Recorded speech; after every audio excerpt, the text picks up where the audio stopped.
स्वागत है हमारे YouTube चैनल डाउट क्लासेस में। आज हम भूगोल का क्लास 10 का न्यू चैप्टर शुरू कर रहे हैं। इस चैप्टर का नाम है परिवहन, संचार एवं व्यापार। तो इसका पहला वीडियो हम बना चुके हैं और उसमें भी 25 को मोस्ट इम्पोर्टेंट क्वेश्चन था। आज फिर इसका दूसरा पार्ट है, तो इसमें भी 25 क्वेश्चन रहेंगे। तो चलिए आइए एक एक क्वेश्चन को देखते हैं। इसमें हमारा पहला क्वेश्चन है नागपुर सड़क योजना किस वर्ष बनी थी? 1941 में, 1942 में, 1945 में और 1943 में। तो देखिए, नागपुर सड़क योजना 1943 में बनी थी और इसमें सड़क को कितना भागों में बांटा गया था? तो 6 भागों में बांटा गया था। तो इसका आंसर क्या हो जाएगा? डी इसका आंसर हो जाएगा। चलिए अगला क्वेश्चन देखते हैं। अगला हमारा क्वेश्चन है, देश में राष्ट्रीय राजमार्गों की कुल संख्या कितनी है?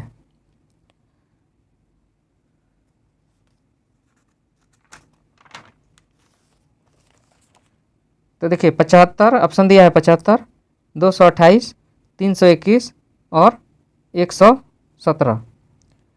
तो देखिए इसका आंसर हो जाएगा 228। लेकिन अभी का जो आंकड़ा है, इसमें राष्ट्रीय राजमार्गों की संख्या कितनी हो गई है? 599 तक हो गई है। तो ये 599 आंसर नहीं दिया है, तो इसका आंसर क्या लेंगे? 228। चलिए अगला क्वेश्चन देखते हैं। अगला हमारा क्वेश्चन है, देश का सबसे लंबा राष्ट्रीय राजमार्ग कौन सा है? NH7, national highway 15, national highway 11, national highway 33। तो देखिए ये भारत का नक्शा है और यहाँ श्रीनगर से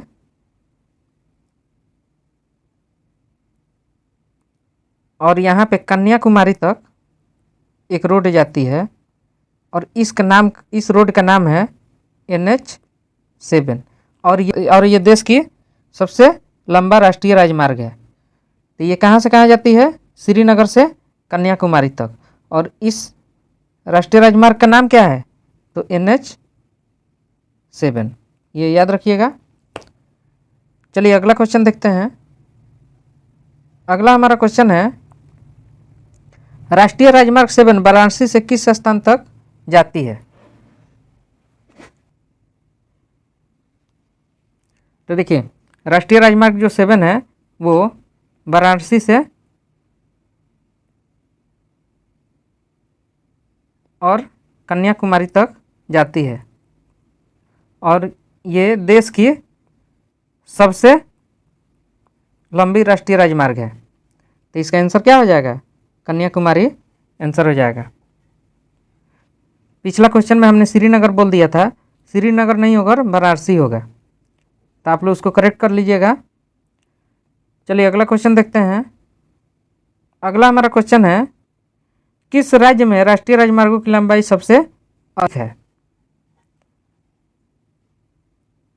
तो देखिए ऑप्शन दिया है तमिलनाडु, बी गुजरात, सी बंगाल और डी आंध्र प्रदेश।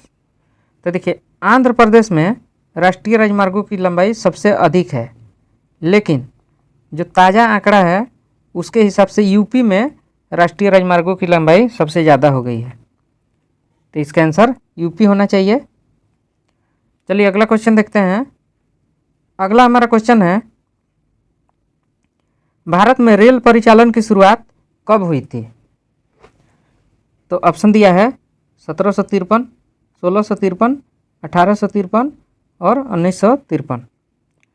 तो देखिए भारत में जो रेल की शुरुआत हुई थी वो हुई थी 1853 में और ये जो पहला रेल चली थी वो चली थी मुंबई से और थाने के बीच में।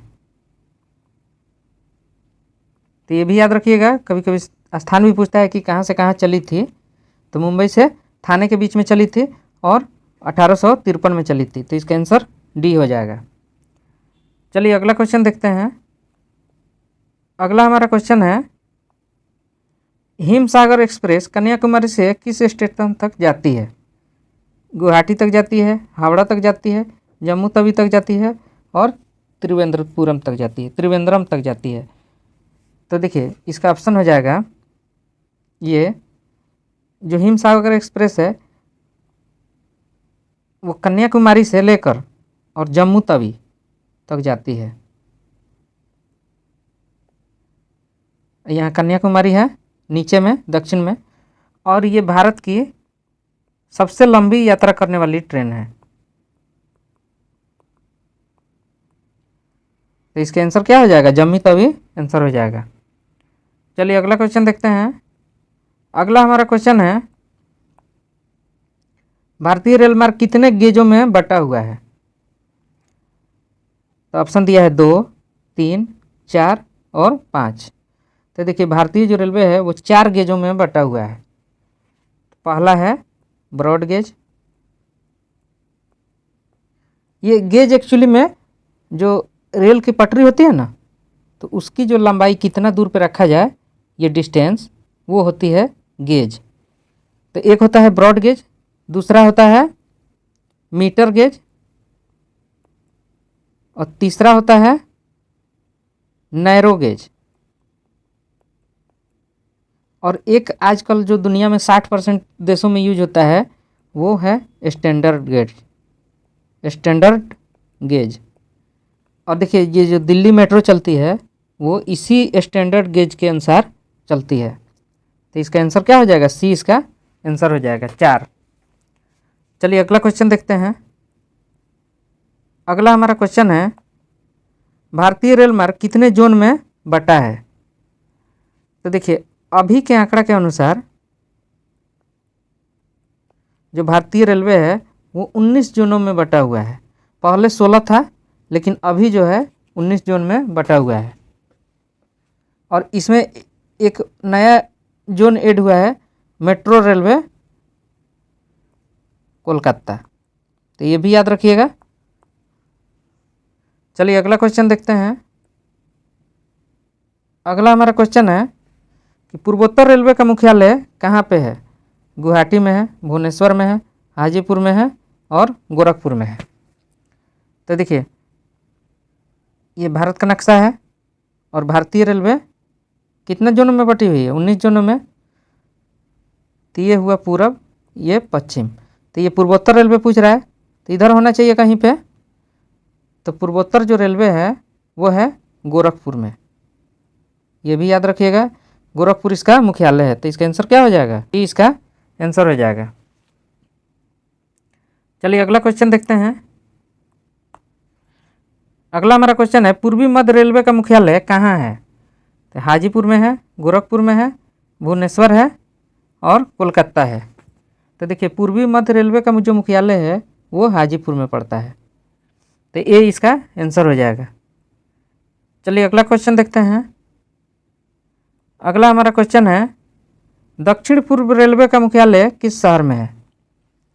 तो देखिए दक्षिण पूर्व रेलवे का जो मुख्यालय है वो कलकत्ता में पड़ता है।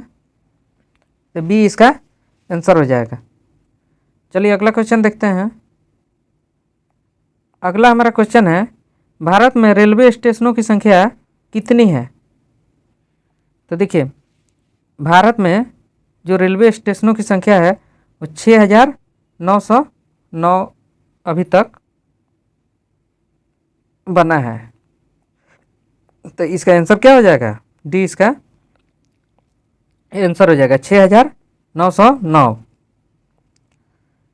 चलिए नेक्स्ट क्वेश्चन देखते हैं। नेक्स्ट हमारा क्वेश्चन है, उत्तर पश्चिम रेलवे का मुख्यालय कहाँ स्थित है? जयपुर है, उदयपुर है, बिलासपुर है और मुंबई उत्तर है। तो देखिए उत्तर पश्चिम जो रेलवे का मुख्यालय है वो जयपुर में पड़ता है। तो ये इसका आंसर हो जाएगा। चलिए अगला क्वेश्चन देखते हैं। अगला हमारा क्वेश्चन है, असम बरौनी कानपुर पाइपलाइन से किस पदार्थ का परिवहन होता है? तो इसको मैप द्वारा समझते हैं।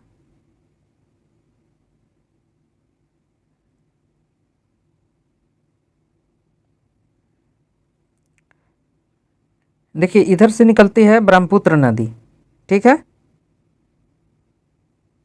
तो ये जगह जो है वो असम पड़ता है। तो असम में बहुत सारा तेल का कुआं है, नाहर कटिया, नून माटी, और यहाँ से तेल निकालकर बरौनी पाइपलाइन में भेजा जाता है। यहाँ से तेल निकालकर बरौनी पाइपलाइन में भेजा जाता है। और इस पाइपलाइन की लंबाई कितनी है? 1152 किलोमीटर है। तो इसमें क्या भेजा जाता है इस पाइप में? तो ऑप्शन दिया है जल, पेट्रोल, गैस और तरल खनिज। तो देखिए इसमें ना कच्चा जो पेट्रोलियम होता है ना, वो बरौनी रिफाइनरी के लिए भेजा जाता है, फिर रिफाइन करके पेट्रोल, ऑयल, डीजल जो भी बनता है। तो इसका आंसर क्या हो जाएगा? बी इसका आंसर हो जाएगा, पेट्रोल। चलिए अगला क्वेश्चन देखते हैं।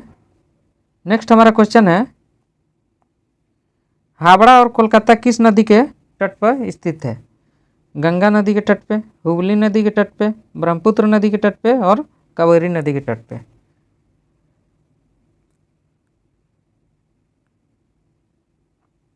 तो देखिए ये भारत है, भारत का नक्शा है, और यहाँ पे पड़ता है कोलकाता, और इसी से एक नदी बहती है जो हुगली नदी है, इसका नाम है, और इसी नदी के किनारे कलकत्ता बसा हुआ है, और हावड़ा भी यहीं पे है, इसी नदी पे।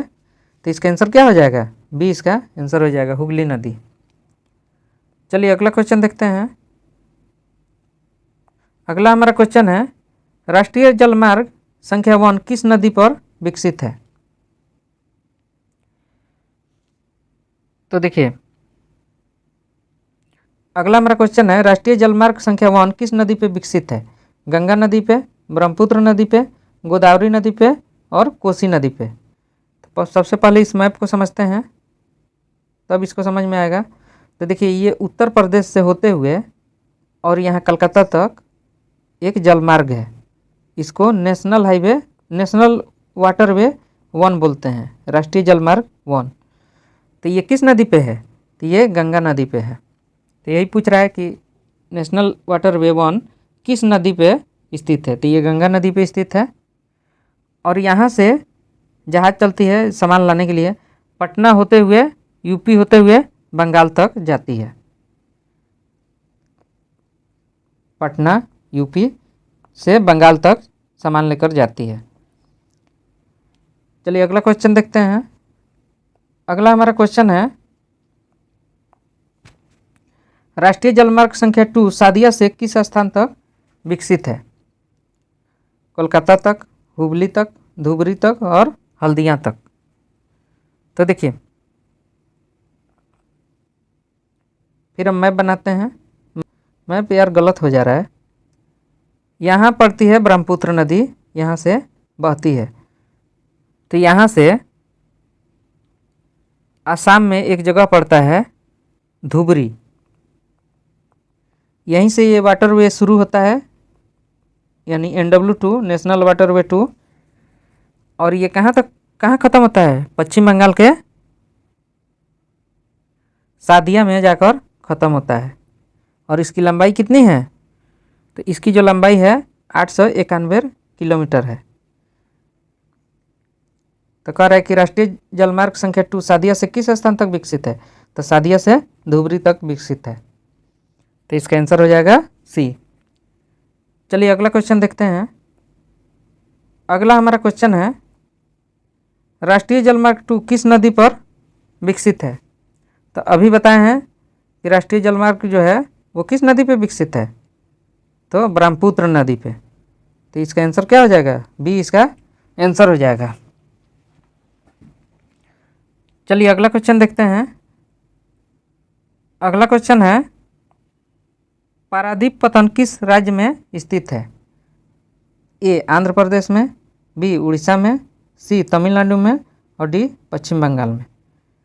तो देखिए जो पारादीप बंदरगाह है वो उड़ीसा में स्थित है, और उड़ीसा आप लोग जानते हैं कि भारत के इधर पड़ता है, और ये किस खाड़ी से जुड़ा हुआ है ये बंदरगाह? तो बंगाल की खाड़ी से जुड़ा हुआ है।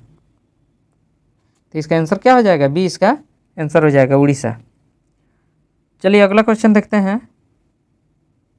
अगला हमारा क्वेश्चन है, वायुमार्ग का राष्ट्रीयकरण किस वर्ष किया गया था?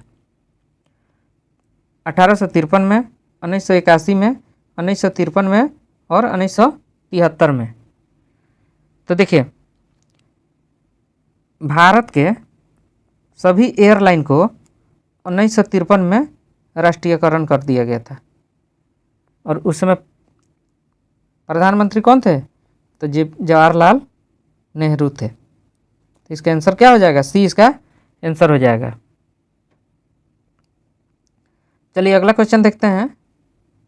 अगला हमारा क्वेश्चन है, किस पतन का नया नाम जवाहरलाल नेहरू पतन रखा गया है?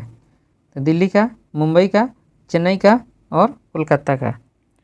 तो इसका आंसर हो जाएगा, देखिए मुंबई का जो पतन है जहाँ शिप रुकती है, तो इसका नाम अब नया पे जवाहरलाल नेहरू रखा गया है, के नाम पे रखा गया है। चलिए अगला क्वेश्चन देखते हैं। अगला हमारा क्वेश्चन है, भारत का कितने देशों के साथ द्विपक्षीय विमान सेवा समझौता है? ए 103 के साथ, 200 के साथ, 180 के साथ और 150 के साथ। तो इसका आंसर हो जाएगा 103। और देखिए ये हर साल इसमें इजाफा हो रहा है, यानी हर साल दूसरे देशों से जितना हमारा बिजनेस बढ़ रहा है उसी हिसाब से द्विपक्षीय विमान सेवा का भी विस्तार हो रहा है। तो ये इसका आंसर हो जाएगा। चलिए अगला क्वेश्चन देखते हैं। अगला हमारा क्वेश्चन है, भारत का समुद्री तट कितना किलोमीटर लंबा है? तो देखिए भारत का जो समुद्री तट है वो कितना किलोमीटर लंबा है? तो ए में ऑप्शन दिया है 7511.6 किलोमीटर, 7516.6 किलोमीटर, 6157.6 किलोमीटर और 6116.6 किलोमीटर। तो देखिए इसका आंसर हो जाएगा 7516 किलोमीटर। तो बी इसका आंसर हो जाएगा। चलिए अगला क्वेश्चन देखते हैं। अगला हमारा क्वेश्चन है, देशों में बृहद पतनों की कुल संख्या कितनी है? मतलब जो बड़ा जो टर्मिनल है, विमान जहाँ रुकती है, तो वो कितना है? तो देखिए छोटा तो बहुत सारे हैं लेकिन बड़ा 12 ही हैं। तो इसका आंसर क्या हो जाएगा? डी इसका आंसर हो जाएगा। चलिए अगला क्वेश्चन देखते हैं। और ये आज का अंतिम क्वेश्चन है, कांडला पतन किस राज्य में स्थित है? तो देखिए ये गुजरात है और यहीं पे कांडला है। तो कांडला कहाँ पड़ता है? गुजरात में। और ये एक ज्वारीय बंदरगाह है, यानी जब ज्वार आता है तो ये बंदरगाह पे ज़्यादा पानी रहता है, जब ज्वार चल जाता है तो कम पानी रहता है। तो इसका ऑप्शन दिया है पश्चिम बंगाल, महाराष्ट्र, गुजरात और गोवा। तो कांडला पतन किस जगह पे है? तो ऑप्शन सी इसका आंसर हो जाएगा। तो चलिए अगर हमारा वीडियो अच्छा लगे तो लाइक करें, सब्सक्राइब करें और शेयर करें। Thank you.